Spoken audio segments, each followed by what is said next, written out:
Bueno, pues aquí estamos. Yo quería empezar con un buenas tardes, ¿no?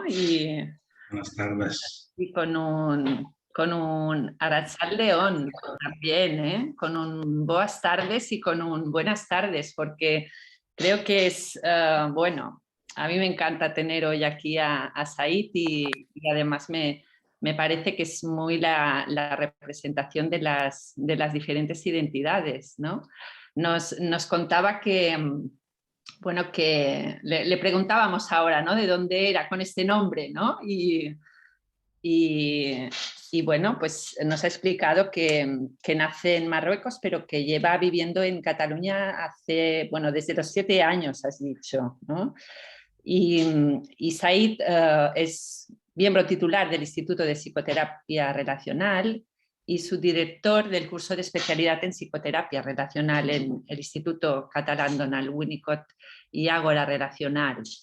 Él, a mí me gusta mucho la presentación que hace en su Twitter porque me parece súper cercana. Además, también la haces, Said, en 3 idiomas, en catalán, en castellano y en francés, ¿no?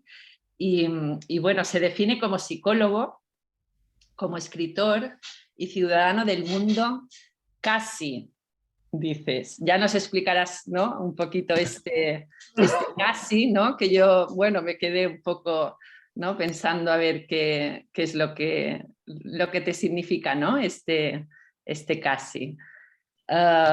Yo tuve la suerte de conocerlo a través de uno de sus libros, que es precisamente este que has nombrado ahora, Radicals, ¿no?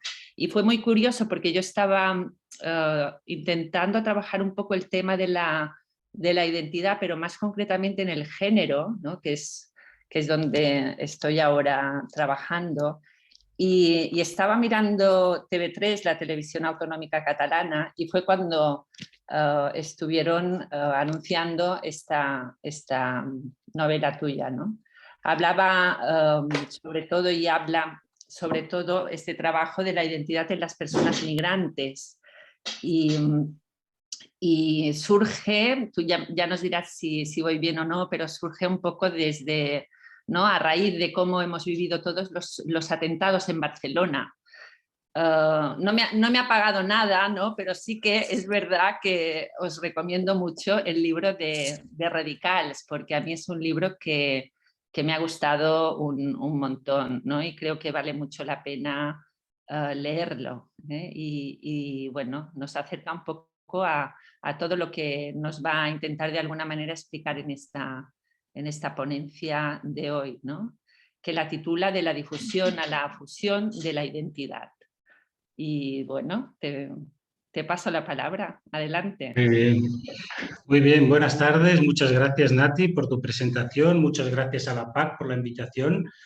Es un honor estar aquí. El grupo Análisis y autores como Fulks, Volkan, Farhad Dalal me han ayudado muchísimo en la comprensión de este tema de que vamos a hablar hoy, de la identidad. Sí que es un honor, ¿no?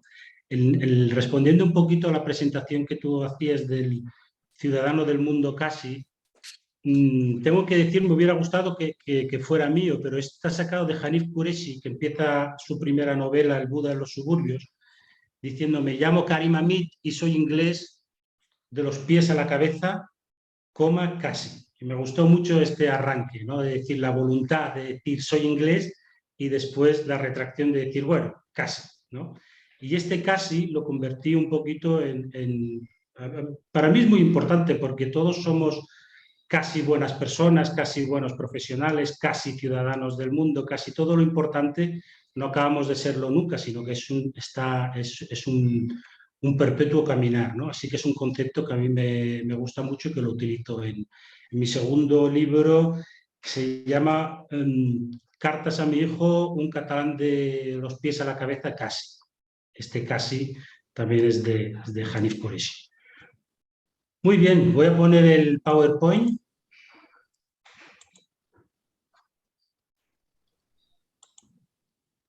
Vamos a ver, aquí tenéis el título de la identidad y grupo, de la difusión a la fusión de la identidad. Primero de todo tengo que deciros que me gusta el título escogido para las jornadas, el grupo y la nada. porque muchas veces la saturación de la identidad tiene que ver con la no posibilidad de gestión de este nada, de este vacío, de este casi que hablábamos ahora, ¿no? Y la saturación de la identidad muchas veces tiene que ver con esto, ¿no? Con no tolerar vacíos, con no tolerar espacios de no comprensión, con no tolerar las contradicciones, etcétera, etcétera. Así que yo creo que es un título muy bien escogido, muy atinado y en fin, que me encantó, ¿no? Yo os voy a hablar del tema, sobre todo de la identidad, el grupo, y este título que he puesto ligado a la migración, pero una de las cosas que creo que Nati sugería antes también, es que cuando te pones a estudiar temas de estos, ¿no? Temas de la migración, te ayuda a entender muchas cosas mucho más allá de la migración, porque cuando estudias la migración, la identidad del migrante, el migrante se confronta con lo extranjero, ser el extranjero para los demás, sentirse extranjero, pero es algo extrapolable a todos nos sentimos extranjeros de vez en cuando, extraños. El migrante se enfrenta de forma más clara a complejidades, a duelos que son muy claros, a ser consciente de que tiene una cultura y de que tiene una cultura en la que a veces queda anclado, pero esto se extrapola a todo el mundo. Todos tenemos una cultura, todos tenemos, ¿no? Tenemos contextos que nos rodean. De hecho, cuando en el 2003 empezamos aquí en Cataluña, el gobierno de la Generalitat nos pidió reunirnos a unos cuantos para redactar una guía sobre salud mental e inmigración. Me acuerdo que vino, uno de los expertos que vino era un psiquiatra que aquí representa mucho el biologicismo. Y entonces cuando hablábamos de la migración, él siempre hablaba de la cultura, del contexto. Y me acuerdo una vez que me acerqué y le dije, ostras, qué bien que hables de cultura, de contexto, pero cuando hablamos del trastorno límite de personalidad, del trastorno bipolar, que vosotros estudiáis muy bien, también esta gente tiene un contexto y una cultura y sin embargo no lo habláis mucho, ¿no? Y me acuerdo que esto dio lugar a una discusión interesante, ¿no? Así que es un tema que es una excusa para hablar del migrante, pero yo me gustaría, y este es una labor, si no lo consigo será un fracaso mío, que es un tema extrapolable a todos, ¿no? Entonces, lo que haré hoy, intentaré ir un poquito rápido para que me dé tiempo a decir todo lo que he ido preparando y después en el debate que podamos discutir o que podamos debatir aquellos puntos que os interesen. Lo que he hecho es un poquito un recorrido desde un poquito 4 cosas de la literatura y de la sociología, para decirlo de alguna manera, después desde la psicología más individualista, para al final acabar hablando desde el grupo análisis y ir desde la difusión a la fusión de la identidad, que es un concepto más, la fusión es un concepto más de la psicología social. Me podréis preguntar y podremos debatir sobre todo, menos sobre este aspecto de la fusión, porque justo estoy empezando a estudiarlo. O sea que no sé mucho, pero lo que intuyo me gusta. Entonces haremos un viaje un poquito, aunque parezca desorganizado, intentaré organizarlo un poquito hacia el final, ¿no? Muy bien, desde la literatura, el Salman Rushdie, él se pregunta algo que para mí es muy importante, ¿no? Cuando hablamos de la migración, ¿no? Pues siempre hablamos de las pérdidas, ¿no? De lo que quedó atrás, de los duelos, de si eres de un sitio o de otro. Y él lo que se pregunta, además se lo pregunta porque él es un hombre que ha reflexionado mucho sobre su propia identidad. Él dice que todo lo que ha escrito es para reflexionar sobre su identidad. Entonces él se pregunta, ¿es posible desarrollar la aptitud de ser no desarraigado, sino múltiplemente arraigado? ¿No padecer la pérdida de raíces, sino beneficiarse de un exceso de ellas? Yo creo que este es un tema muy importante. Cuando hablamos de la identidad, y sobre todo de la identidad del migrante o de las personas, acudimos mucho a la metáfora de la raíz. Y es una metáfora que ha dado lugar a mucha literatura, pero yo creo que también ha dado lugar a muchas confusiones. A mí me gusta más la metáfora del cuerpo, es decir, el cuerpo que se mueve, porque si no, la raíz siempre nos aferramos al origen. Antes el compañero hablaba de Maluf, y Maluf, él habla de que la identidad se compone de 2 herencias, la vertical y la horizontal. La vertical es la que viene de los ancestros y la horizontal es aquella que vamos viviendo. Y él daba mucha más importancia, y es un hombre que reflexionó mucho también sobre su propia identidad. Él es nacido en Líbano y ahora lleva muchos años en Francia. pues él da mucha más importancia o algo más de importancia a la herencia horizontal, es decir, al cuerpo que se mueve, aquello que nos vamos encontrando, ¿no? Es decir, que la metáfora de la raíz a veces pesa demasiado, ¿no? Y esta cosa, y si lo miramos desde la raíz, pues esta cosa, ¿podemos ser múltiplemente arraigados? Es una pregunta. Yo creo que es un lugar donde llegar, ¿eh? Creo que sí, que la salud está ahí. Después dice, la identidad se compone tanto de sus orígenes como de su viaje. Nuevamente lo que decíamos, esto es para el migrante, pero para todo el mundo. Todo el mundo, nuestra identidad es todo aquello que vamos viviendo. Ahora bien, muchas veces lo que pasa es que escindimos aquello que no nos gusta, olvidamos aquello que no nos gusta, disociamos aquello que queremos apartar, pero sin embargo somos el todo que hemos vivido, no somos solamente una parte. Otro pensador que a mí me gusta, el Todorov, él dice algo que a mí me interesa mucho, que es que en nuestra época contemporánea las identidades colectivas se transforman cada vez más rápido, pero es también la época donde los grupos adoptan cada vez más una actitud de grupo, reivindicando ferozmente su identidad de origen. Esto es interesante porque estando en una sociedad mucho más permeable, donde la gente viaja más, la gente tiene más lengua, en sociedades más complejas, algunos dicen que deberíamos estar más preparados para toda esta complejidad identitaria, pero también sabemos que esto nos lo dice el lóbulo frontal, pero también lo límbico nos dice que también se acrecienta más el miedo, y al haber miedo hay mucha gente que se repliega sobre sí misma y que escinde parte de su identidad y reivindica una parte, no el todo. Yo creo que esto es interesante y no solamente lo hacen los migrantes. Si os fijáis, lo hace, si analizamos la sociedad, el migrante puede recluirse en su identidad. Pero, ¿y qué pasa con la persona que reclama un nacionalismo feroz, ¿no? Como estamos viendo en Vox, ¿no? Que es España es una y es de una manera y tiene que ser de una manera? También se da este proceso, ¿no? Entonces lo que dice Todorov y es que es una condición para que la violencia emerja es la reducción de la identidad múltiple a la identidad única. Esto lo veremos que se va repitiendo, que hay otros pensadores que lo dicen de otra manera, pero al escindir parte de lo que somos, preparamos el terreno para que aparezca la violencia, más explícita o más implícita, pero está la violencia. Cada individuo, dice él, alberga diferentes identidades. Él dice que distingue tres grandes tipos, las identidades culturales, ya de por sí múltiples. Yo creo que esto es muy importante también. La identidad cultural es muy compleja y en el cambio cuando pensamos en la identidad del otro, en la cultura del otro, muchas veces reducimos la cultura a cuatro cosas, a cuatro tradiciones. Es más, hay una cosa peor todavía, que no solamente lo hacemos nosotros, sino el propio migrante, que al desconocer parte de su cultura o al ir separándose de ella, se queda puede ir también ir reduciéndola. Y esto es grave porque genera, es decir, es un empobrecimiento de la pobre cultura, de la cultura y de su identidad. Pues bueno, de las identidades culturales, la identidad cívica o la pertenencia a un país, muy importante, y la identidad como adhesión a un proyecto común, a un conjunto de valores con vocación universal. Es decir, que hay diferentes niveles en esto que llamamos identidad. Él entiende estas, después veremos otros autores que hablan de muchas, pero lo importante es retener que es un tema múltiple, que es un tema complejo.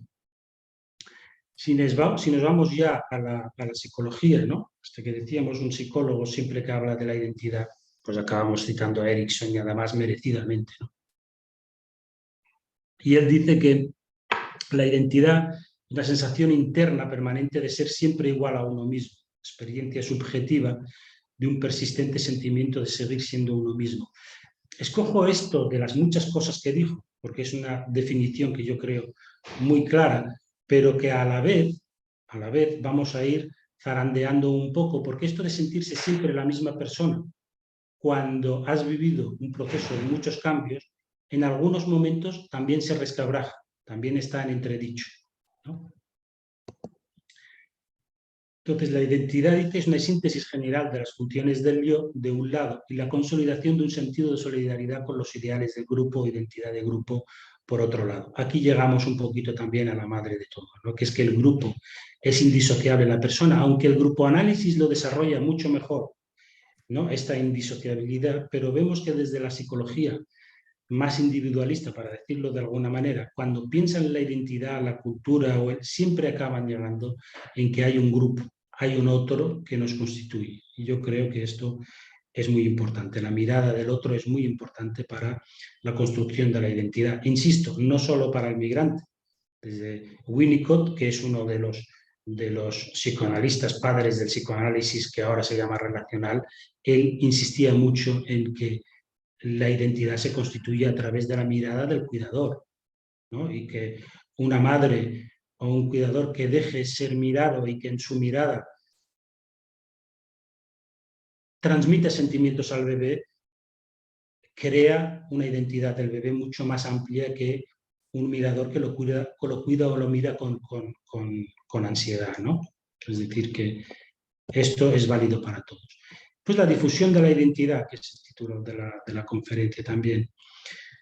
La difusión de la identidad es un concepto que a mí me gusta tener en cuenta si no abusamos del término, ¿no? Porque cuando hablamos, el Kemberg después lo ha utilizado mucho, cuando habla del trastorno límite, y a veces cuando se habla de la difusión de la identidad, bien no sabemos qué queremos decir, ¿no? Pero yo creo que es un concepto que es interesante y nuevamente he cogido dentro de las definiciones que él da una sencilla porque ya da una idea de lo que es la ausencia o la pérdida de la capacidad normal para autodefinirse.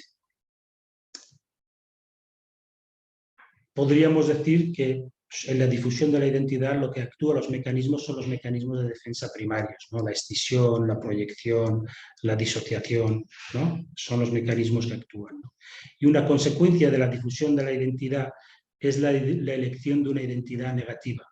Esto es el rechazo de las normas sociales normalmente asignadas y el establecimiento de una identidad basada en una serie de identificaciones que, definidas por imposición, resultan socialmente inaceptables y rechazadas. Esto lo que quiere decir es lo que otros han definido como la identidad por antagonismo y que coloquialmente es: no quieres caldo, pues 3 tazas, ¿no?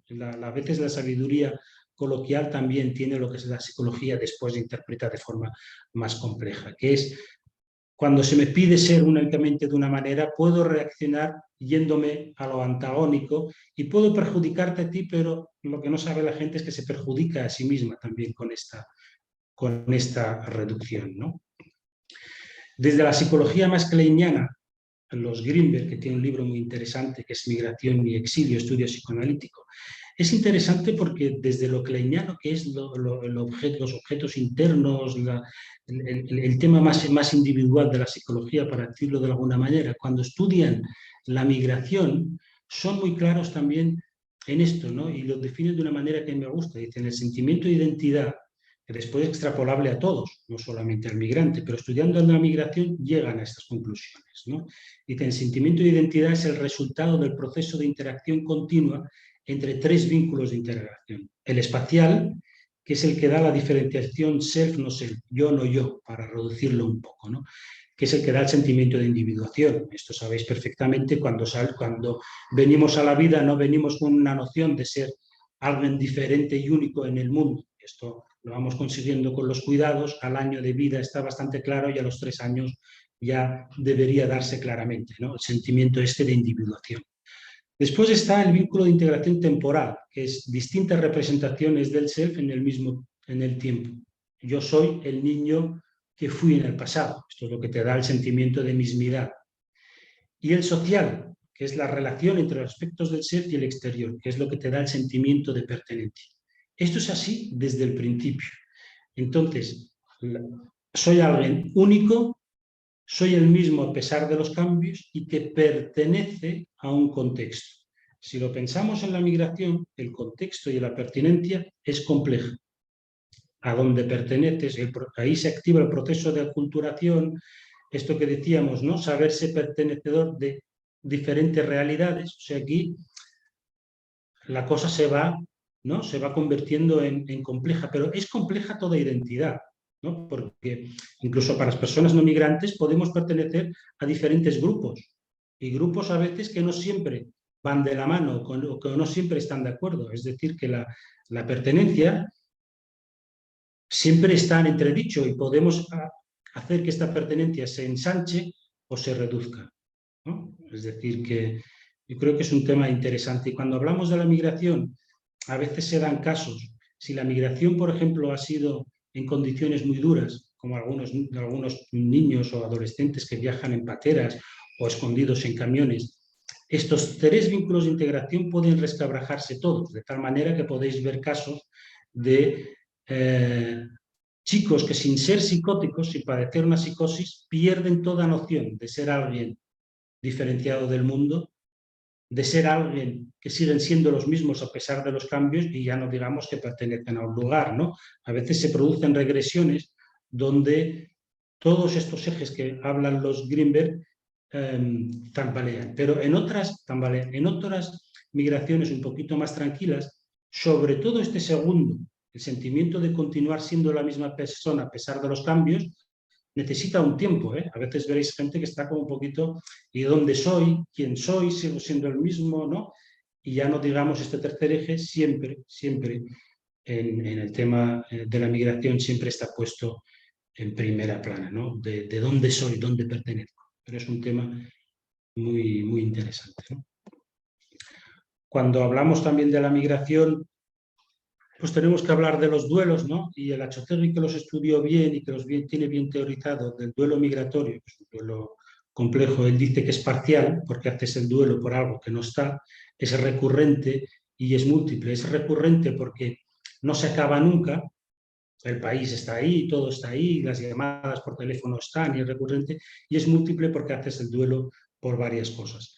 Nuevamente, si pensamos bien los duelos, algunos duelos todos son parciales, recurrentes y múltiples, porque la persona incluso que se ha ido no se acaba de ir del todo, forma parte de ti.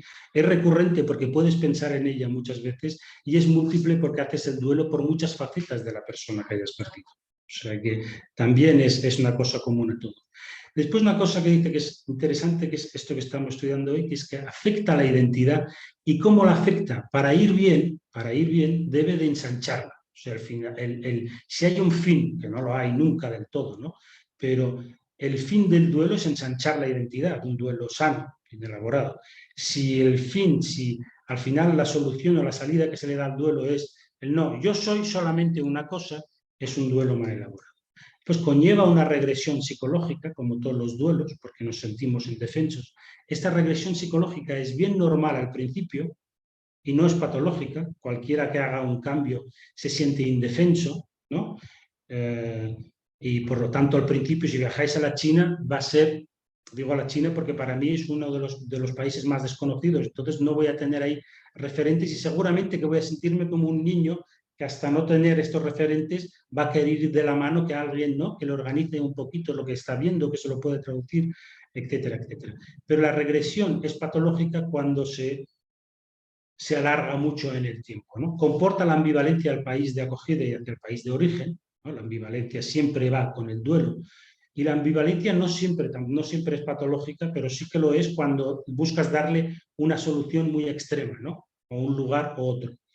Yo tengo a un amigo, y esto lo explico en el libro Radicals, que decía Nati, un amigo psiquiatra que estudió medicina en Marruecos, después se especializó en psiquiatría en Andalucía, y trabajó en Sesillas, en Mallorca, fue jefe de servicio de unos centros de salud mental y cuando tuvo su primer hijo decidió volver a Marruecos por cosas suyas y entonces y montó ahí, bueno, creó una clínica en Tetuán y cuando hablé con él le digo, ¿qué tal? ¿Cómo estás? ¿Cómo va No, estoy bien, tengo pacientes, la clínica va bien, yo me adapto bien al país, pero me he propuesto no comparar los dos países, las dos realidades, porque si no acabaría loco, ¿no? Y entonces le pregunto, y bien, ¿y lo has conseguido? Y la respuesta que me dio fue, no, no lo he conseguido. Pero el propósito es bueno. Y estoy totalmente de acuerdo. Además, esto es muy winnicottiano, ¿no? Esta paradoja, ¿no? Del querer una cosa, pero a la vez ser consciente que no vas a conseguirlo del todo, nunca. Porque quien conoce diferentes realidades es imposible que no compare. Pero es posible que esta comparación no te agobie en exceso, ¿no? O sea, que el espacio donde nos movemos es este, ¿no? Y después un tema muy importante de cualquier duelo, y del duelo migratorio sobre todo, es que es transgeneracional, pudiendo afectar también a los hijos pudiendo no, afectando a los hijos de estas personas. Y vamos a ver que esto lo dice toda la gente que estudia los duelos.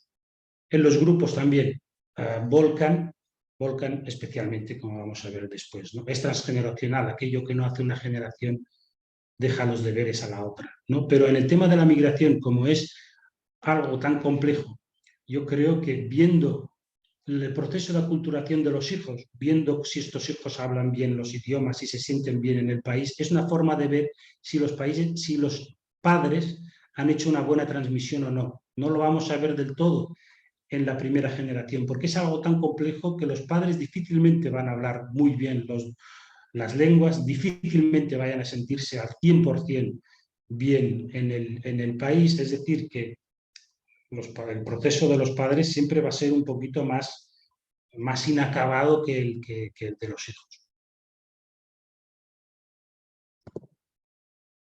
Si nos vamos ahora a mirar este tema desde el psicoanálisis y la psicología transcultural, este equipo que pongo aquí, especialmente Marie-Rose Moreau. Marie-Rose Moreau es muy interesante. Marie-Rose Moreau, su nombre con el que nació es María del Rosario Moro, y nació en Andalucía y emigró de muy pequeñita a Francia en una migración económica como la que se produce ahora, ¿no? de Marruecos o de Ecuador o de otros países hacia aquí, hacia nuestro país, hacia España. En su momento España cuando migraba a Francia, ¿no? Cuando en los años 60 y muchos, 70, un poquito antes, ¿no? Y ella explica una anécdota que va a explicar todo lo que querré yo explicar en estas diapositivas, y así las podemos pasar un poquito rápidas, ¿no? Pero explica una anécdota que a mí me parece genial, ¿no? Ella dice que cuando era pequeña, cuando tenía más o menos 7 años, un profesor suyo de la escuela le dijo: ostras, tú eres una buena estudiante, yo creo que tú vas a llegar lejos, con este nombre tuyo no. A partir de ahora te vas a llamar Marie-Rose.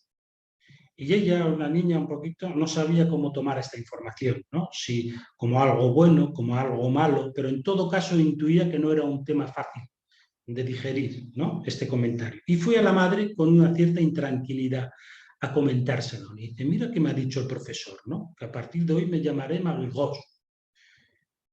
Marie-Rose Moreau, no María del Rosario Moro, porque efectivamente en Francia les costaba mucho decir María del Rosario Moro. Esto también hay que... Yo también me llamo Said, yo nací con nombre Said, y si quisiera que aquí me llamaran Said, estaría un poquito loco, porque hay una fonética que no va a poder ser. Por lo tanto, Said es un nombre que también ya es mío, ¿no? Pero la madre de María del Rosario Moro podía haberle dicho, una persona que era, como ella decía, modesta, incluso con analfabetismo, cosa que no quería decir que fuera muy buena madre, como demuestra el ejemplo. No todos los padres debemos ser doctores y sabios, como a veces, no sé, a veces le pedimos una cantidad de conocimiento a los padres que no hace falta. Un buen padre no hace falta que sea doctor de nada, ¿no? Pero la madre, que tenía la llave para hacer que Marie-Rose se sintiera bien o mal, le dijo: no te preocupes, antes tenías un nombre, ahora tienes dos. Creo que es una respuesta genial. Y ahora su hija se dedica a lo que se dedica. Podía haberle dicho: ¿cómo que este profesor te ha dicho dos nombres? Tú eres María del Rosario, naciste María del Rosario y morirás siendo María del Rosario, ¿no? Si se hubiera aferrado mucho al origen. O si le hubiera dicho: no, es igual, si total España nos hemos ido porque era un país que no sirve para nada, llámate Marie-Rose y se acabó. Las dos respuestas hubieran sido malas para la salud de la Marie-Rose Moreau. Y en cambio la respuesta de la madre es muy buena porque le habla. Pues muy bien, su hija es una de las grandes expertas de la psicoanálisis en Francia, y lo que dice es que la identidad es una construcción dinámica que se alimenta constantemente de la relación con el otro. Y lo que dice, también lo dicen otros expertos, también Volkan, como veremos después, el impacto del contexto de aculturación sobre el psiquismo del migrante impregna la naturaleza y la calidad de las relaciones con el hijo nacido o crecido en la tierra de acogida. Es decir, esto es sensato, es decir, los hijos crecen a través de la mirada de los padres. Los padres lo mirarán con esta mirada compleja de alguien que está en un entorno del cual se está apropiando pero que no llega a ser del todo suyo. Entonces, estos padres van a transmitir potencialmente al niño esta percepción caleidoscópica del mundo que puede ser generadora de angustia e inseguridad. Puede ser generadora de angustia e inseguridad porque lo complejo genera esto, pero también puede ser una buena transmisión de la complejidad. Es decir, que no siempre lo complejo solamente genera angustia, pero es verdad que lo complejo es más difícil de ir integrando. Después ya venidos un poquito más aquí ya a teorías más recientes, hay una teoría que a mí me gusta mucho desde la psicología cognitiva y desde la psicoanálisis relacional, que es la teoría del self dialógico, que tira un poquito de las teorías de Kohut hasta llevarlo a lo cognitivo. Y creo que es muy interesante esta teoría porque dice que la construcción identitaria está influenciada por las relaciones frecuentemente asimétricas entre el país de acogida y el país de origen. Esta asimetría es muy importante. Es diferente venir de los Estados Unidos o venir de Marruecos, para decirlo rápido. No, me acuerdo de un paciente danés que venía y cuando decía, no, yo soy danés, lo decía así, ¿no? Como algo bueno. En cambio, un marroquí nunca, o no te lo va a decir, si lo dice muchas veces, que es muy defensivo. Hay un humorista marroquí, el Gad el-Maleh, que es un marroquí judío, es el que se casó con una de las Casiraghi de Mónaco, es un actor, y que hace monólogos muy buenos. Y él dice en uno de sus monólogos, dice, a mí cuando me preguntan, when are you from? Yo respondo, I'm American. I'm American. Y que me dicen, American. Y digo, American. Y así sigue, no acaba de decir que es marroquí, pero no dice ninguna mentira. Entonces son estrategias, y esas estrategias que dice el actor son estrategias que utilizan mucho los que venimos de países, digamos que hay esta simetría, ¿no? En un momento, pues vais a encontrar también muchos, me acuerdo de un paciente chino que me dijo su nombre, pero llámame José, rápidamente me dijo. Y muchos chinos se cambian el nombre, por cierto, para poner la cosa más fácil. Esto, si tú vienes de un país que consideras que es grande y que es, ¿no? Y que nunca, no vas a aceptar un cambio rápidamente. En cambio, si vienes de un país más pequeñito, es decir, que esta simetría es muy importante, ¿no? Siempre hay que ver estas, o si también la identidad, aunque no se sea migrante, ¿no? Pero la identidad de una persona homosexual, transexual, también es esta simetría, porque, o de antes sobre todo, todavía, pero de la mujer también, ¿no? Porque el mundo está más pensado desde un punto de vista más del hombre, ¿no? Es decir, y esta simetría siempre existe, lo que tenemos que hacer es ir corrigiendo esta simetría, pero cuesta mucho. Las mujeres lo saben, los homosexuales lo saben, todas las, no sé si llamarle minorías o las periferias, sabemos que es difícil, ¿no? Ir reduciendo esta simetría. Por lo tanto, esta relación de asimetría, así como las experiencias de racismo, el racismo deja una huella indeleble en la identidad, es muy importante, de discriminación y del othering, de la otredad, se tendría que transmitir, que siempre remitir al otro a su otredad. Es como si a mí me dijerais siempre, o dijerais, o hablarais de mí solo como marroquí, y me dijerais siempre, oye, ahí tu país es genial, y mi país es Marruecos.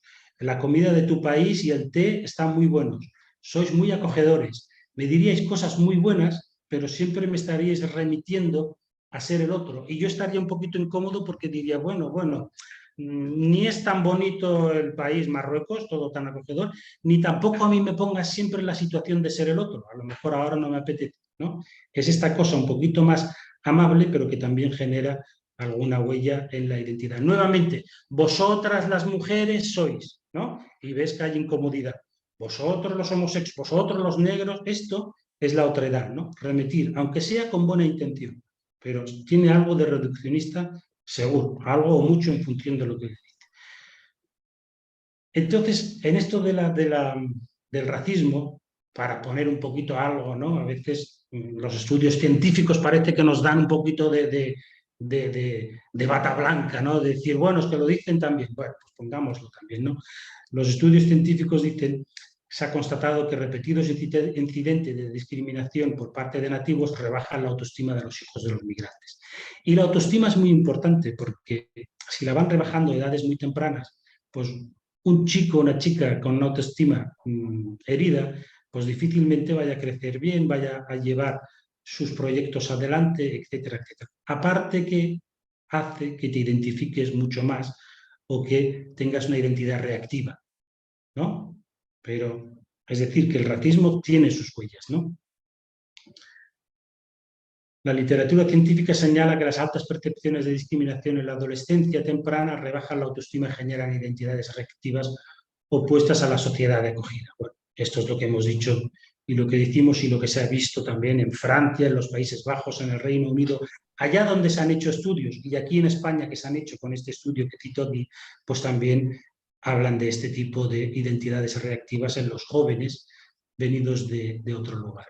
Esta es una viñeta de Hanif Kureishi, que a mí es un escritor que me gusta muchísimo, que habla un poquito de la huella que deja el racismo en la construcción de la identidad. Hanif Kureishi es de padre pakistaní inmigrado a Londres y madre inglesa. Y él ha reflexionado su fenotipo de pakistaní, y ha reflexionado mucho en su obra sobre su propia identidad. Entonces, él cuando habla de esto dice, desde el primer momento intenté negar mi personalidad pakistaní, porque lo pakistaní estaba ligado a lo malo, al paqui. Entonces estaba avergonzado, era una maldición y estaba dispuesto a librarme de ella. Quería ser como todos los demás. Leí en un periódico una crónica acerca de un muchacho negro que al descubrir que la piel quemada se volvía blanca, se arrojó en una bañera llena de agua hirviendo. Lo comprendí perfectamente. Para mí lo comprendí perfectamente habla mucho de la dificultad, ¿no? de crecer, es decir, de las huellas del racismo, ¿no? Yo, alguien que se haya metido en una bañera, no lo he visto, pero alguien que se intenta blanquear la piel, sí, incluso con una cuchilla, es decir, que tiene sus huellas, ¿no? Este tema. Entonces, esta teoría que decíamos del ser dialógico, acordaros, la relación frecuentemente asimétrica, el racismo, la discriminación y la otredad, ella lo que dice es que estamos influenciados por diferentes voces, o sea, hay un grupo, ¿no? Esto, los que habéis estudiado psicología grupal, hasta lo individual tenemos un coro de voces dentro nuestro, ¿no? Estamos influenciados por diferentes voces, padres iguales, país de origen, de acogida, escuela. Entonces, dentro nuestro lo que se tiene que dar para ir bien es un proceso de polifonía, diferentes voces dialogando las unas con las otras. Porque lo otro sería el proceso de expropiación, es decir, es como si quitáramos algún personaje de nuestra cabeza, reducir el grupo, el coro que nos habita.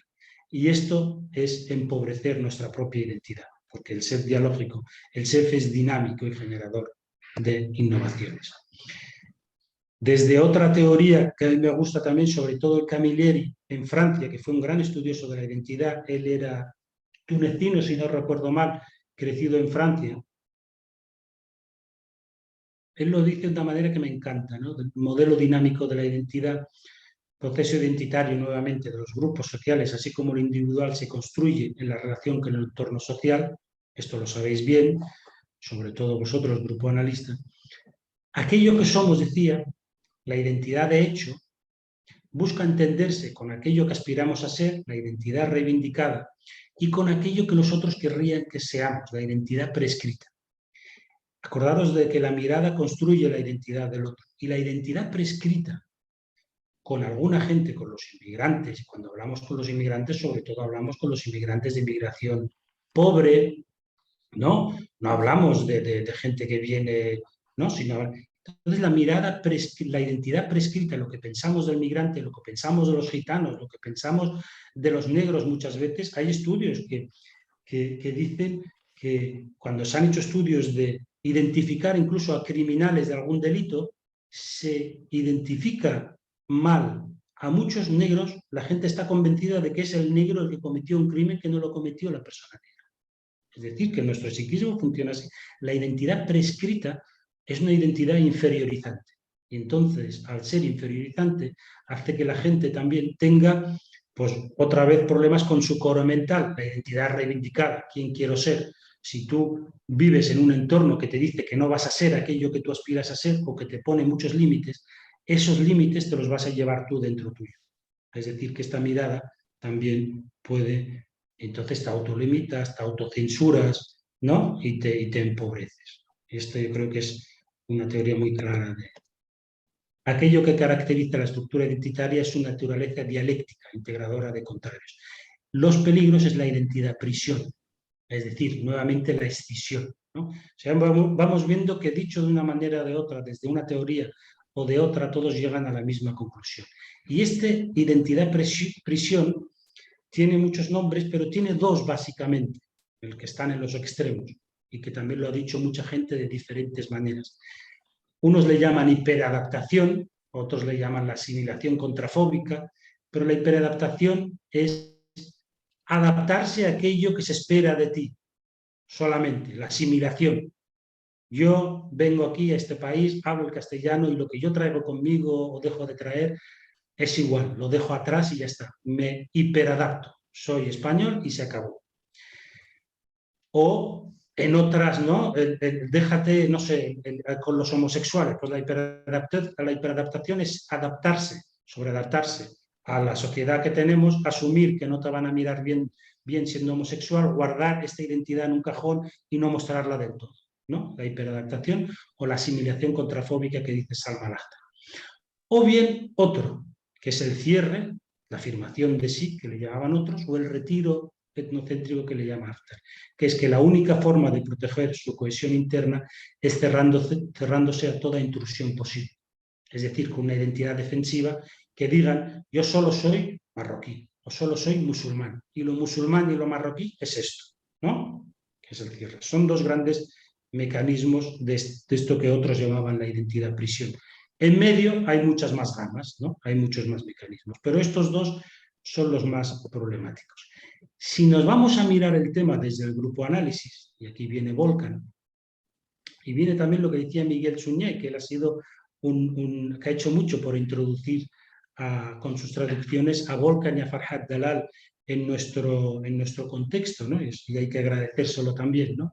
Él cuando habla del Bamik Volkan, cuando habla de los grupos, él dice, uso el término grandes grupos para referirme a cientos de millones de personas, la mayoría de las cuales nunca se han visto, se conocerán las unas con las otras, pero que comparten un sentimiento de igualdad o una identidad de grandes grupos. Esa identidad es el resultado final de mitos y realidades que comparten un origen común de continuidades históricas, geográficas y los factores lingüísticos, sociales, religiosos, culturales y políticos. Es decir, es muy complejo, pero más o menos cuando hablamos de un grupo grande, más o menos sabemos todos de lo que queremos hablar, de toda esta complejidad. Bien, ahí, sí. 2 minutos. 2 minutos. Más, sí. Dame 5. Muy bien. Entonces, el Bamik Volkan dice esto, vamos a adelantar rápido porque estas son cosas que han dicho.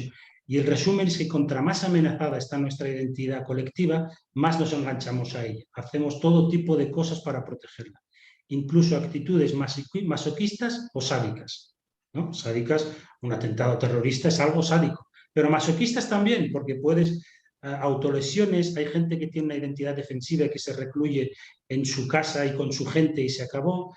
Hay una especie de amplificadores culturales que nos unen al grupo grande, y hay gente que se pone el velo solamente para que sea identificada como musulmana, o que hacen actitudes, ¿no?, que puedan llamar la atención. Cuando no nos podemos defender, ¿qué se puede hacer con la humillación? Y la humillación, el Volkan habla bastante de ella, no muchos más.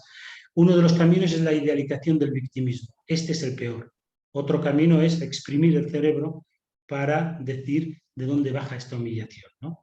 Después otro pensador, Farhad Dalal, que a mí me gusta muchísimo porque el Volkan habla del grupo, pero él cuando habla de la cultura también habla y nos da un toque de atención de ojo con la mitificación de la diversidad, con el multiculturalismo, ¿no? Dice, el etos de los derechos pasa el multiculturalismo.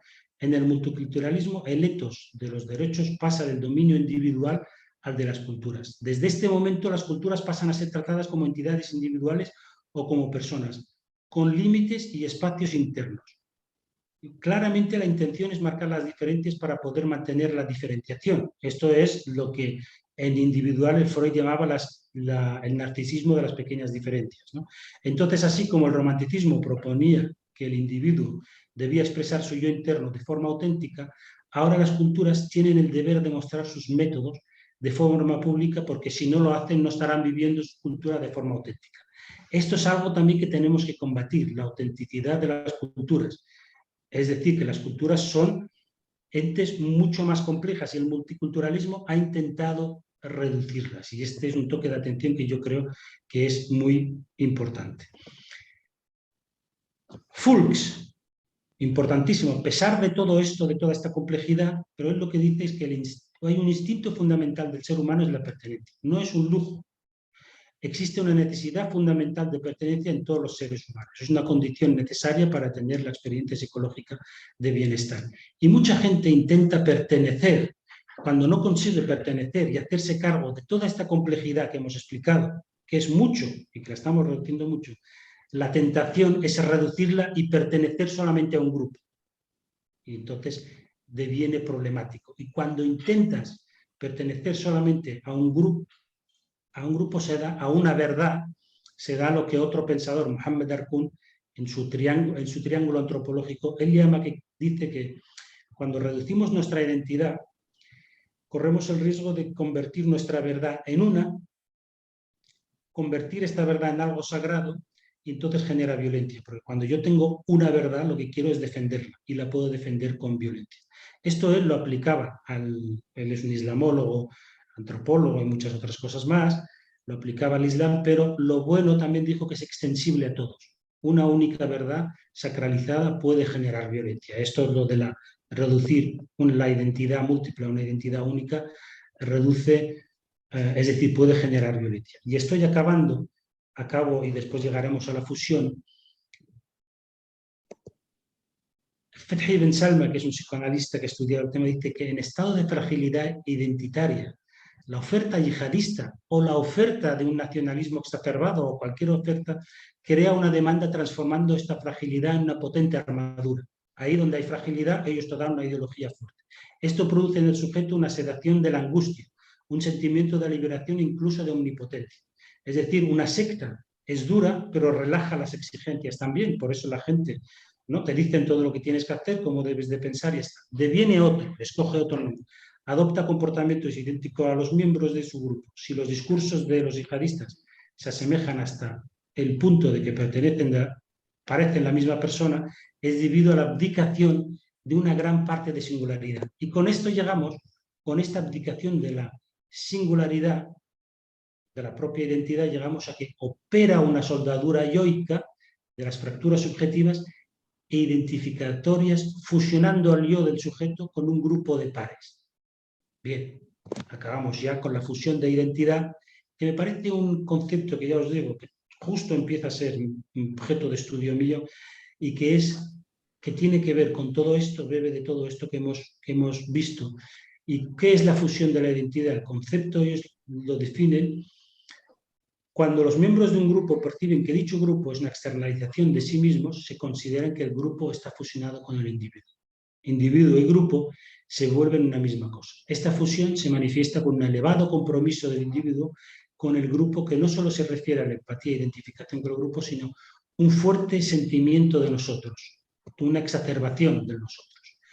Entonces, Hobbes desarrolló una teoría llamada la incertidumbre e identidad y estableció que la pertenencia a distintos grupos viene a resolver la incertidumbre de los sujetos acerca de quiénes son y cómo este sentimiento resuelto se proyecta en las actitudes y conductas de cada sujeto. Resumiendo, de manera que lo que está debajo de esta necesidad de filiación es la propia incertidumbre, es decir, la no posibilidad de hacerse cargo de toda esta complejidad que hemos explicado. Nos afiliamos para saber qué pensar, qué hacer, qué es bueno y qué es malo. El mecanismo es el mismo tanto si pertenecemos a un grupo de aficionados al fútbol, ser del Barça o del Madrid, o a una secta. Es el mismo, pero aquí viene lo bonicotiano, es muy diferente. Yo soy muy del Barça, cuando me pongo la camiseta del Barça, puedo decir, bueno, que se fastidien los del Madrid. Es necesario hacerlo en algunos terrenos, pero no es bueno hacerlos en otros. Todos se alimentan de nuestra ansia de formar parte de algo de autotrascendencia y de verdad. Pero hay formas diversas de estar en el grupo. Se puede ser un simple aficionado o un hooligan. Se puede ser un musulmán o se puede ser un yihadista, que son cosas totalmente diferentes. Son dos maneras bien distintas de estar en el mismo lugar. Un lugar común para los fanáticos es el grupo paranoide. Y esto vosotros que estáis en grupos, sabéis que el grupo paranoide rígido es generador de mucho problema. Y con esto acabo. Siento que he ido muy rápido, pero quería decirlo todo. Muchas gracias. Muchas gracias por vuestra atención. Gracias.